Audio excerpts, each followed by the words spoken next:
देखिए, ये एक आयोजन आज ऐसे ही नहीं है। देश में एक ऐसी दर्दनाक घटना हुई कि हमारे भारत के 26 सैलानियों को और 2 विदेशी जो नागरिक थे, उनकी आतंकवादियों ने हत्या कर दी और उसके उपलक्ष्य में उनके लिए एक कवि सम्मेलन का आयोजन किया गया है, जो बड़ा ही सराहनीय है, उनको याद करने के लिए। पहलगाँव में जो अटैक हुआ है, वो ऐसे ही नहीं है।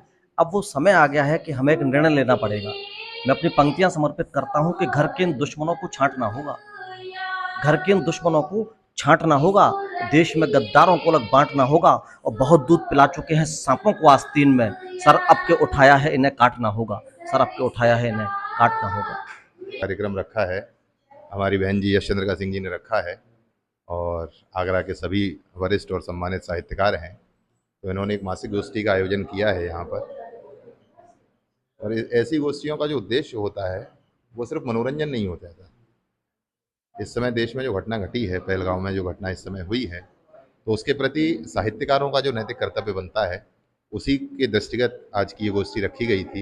एक तरफ वहाँ पर जो आतंकी हमले में जो लोग शहीद हुए हैं, उन परिवार के प्रति अपनी शोक संवेदनाएं भी हम लोग व्यक्त कर रहे हैं, और दूसरा एक जो आक्रोश मन में कवियों के, साहित्यकारों के इस घटना को लेकर के है, उस आक्रोश के भी प्रकटीकरण के लिए हम सब लोग यहाँ पर इकट्ठे हुए हैं। पहलगाम में हुए आतंकवाद के हमले को लेकर के उनको श्रद्धांजलि देते हुए आज का हमारा ये कार्यक्रम है, क्योंकि हमें लगता है कि कविता ही ऐसा एक माध्यम है जिससे हम उन लोगों को श्रद्धांजलि दे सकते हैं।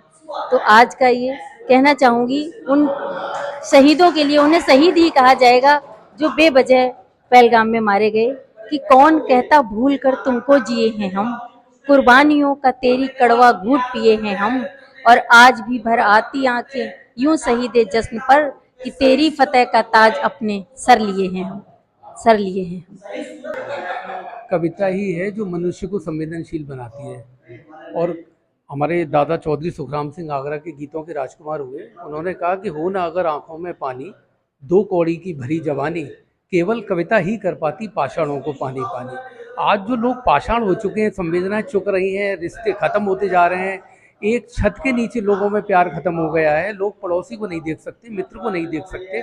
ऐसे में कविता ही है जो संवेदना को बचा के ले जाएगी, जो रिश्तों को बचा के ले जाएगी, जो अपनेपन को कायम रखेगी, जो राष्ट्रीय सरोकार हमारे बीच में लेके आएगी। मानवीय सरोकार की कविता चिंता करती है, राग बोध की चिंता करती है।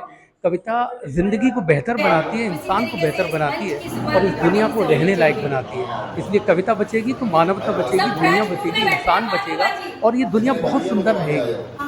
तुमको प्रणाम करें विद्यादायिनी माँ, तेरा ध्यान धरे, ज्ञानी का भंडार हो माँ, स्वरों में प्रधान हो माँ। अरे भारती के चीर पर जब भी नजर गंदी पड़ी, ठोक मरानी हस्तियों की आंख जब उस पर कढ़ी, तो ढाल पत्थर माथ की संगीन लेकर निष्करों में जिंदगी का दाम देकर हमसे धर्मों ने जान लिया, हमने वेदों के अमित ज्ञान से दुनिया को